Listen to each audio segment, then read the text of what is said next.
வெளியூர் பயணமா? ரிசர்வேஷன் கிடைக்கலையா? படிக்கட்டு ஏறி இறங்க ரொம்ப சிரமமா இருக்கா? டிராப் டாக்ஸி புக் பண்ணுங்க. ஒரு வழி கட்டணம் மட்டுமே. டிராப் டாக்ஸி, எங்கும் எப்போதும். காரைக்கால் மாவட்டத்தில் இன்னும் 2 தினங்களில் மட்டும்தான் எங்களிடம் சிலிண்டர் எரிபொருள் கைவசம் உள்ளது.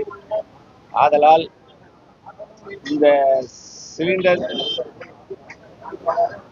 கம்பெனியிடம் நாங்கள் கேட்டபோது இன்னும் ஸ்டாக் இல்லை, லோடு ஏற்றவில்லை, லோடு வந்தால்தான் கொடுப்போம் என்று சொல்லிவிட்டார்கள். அதனால் இன்னும் 2 தினங்களுக்கு மட்டும்தான் நாங்கள் ஹோட்டல் ரன் பண்ண முடியும். சிலிண்டர் வந்தால் மற்றபடி மறுநாள் முடிக்க முடியும். சிலிண்டர் வந்தால் பறவை பார்த்து தான் நாங்கள் உணவகத்தை ரன் பண்ண முடியும். இந்த காரைக்கால் மாவட்டம் ஒரு ஆன்மீக தலமாக செயல்பட்டு கொண்டிருக்கிறது.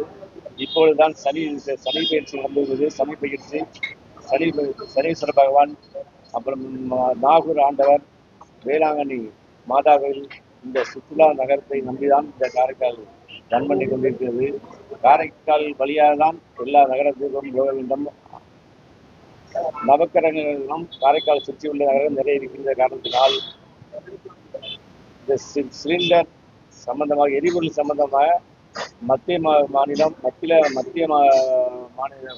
மத்திய அரசும் மாநில அரசும் இதை கவனத்தில் கொண்டு உடனடியாக இதற்கு ஒரு தீர்வு காண வேண்டும் என்று காரைக்கால் ஹோட்டல் உரிமையாளர்கள் சங்கம் சார்பாக கேட்டுக்கொள்கிறோம். நன்றி, வணக்கம்.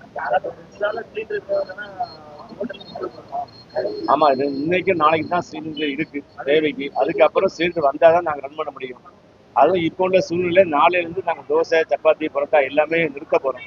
ஒன்லி வெரைட் ரைஸு, பொங்கல், பூரி இந்த மாதிரி ரெடிமேட் உள்ள ஐட்டமா ரெகுலர் ஐட்டம் போட முடியாது. ஏன்னா எரிபொருள் எரிஞ்சிக்கிட்டே இருக்கும். அதனால எங்களுக்கு சிலிண்டர் தட்டுப்பாடுனால அதனால எங்களுக்கு செய்ய முடியாது. அதனால பொங்கல், உப்புமா இந்த மாதிரி தான் போட முடியும். தோசை, பரோட்டா, சப்பாத்தி, பூரி எல்லாம் நாங்கள் நிறுத்த போறோம்.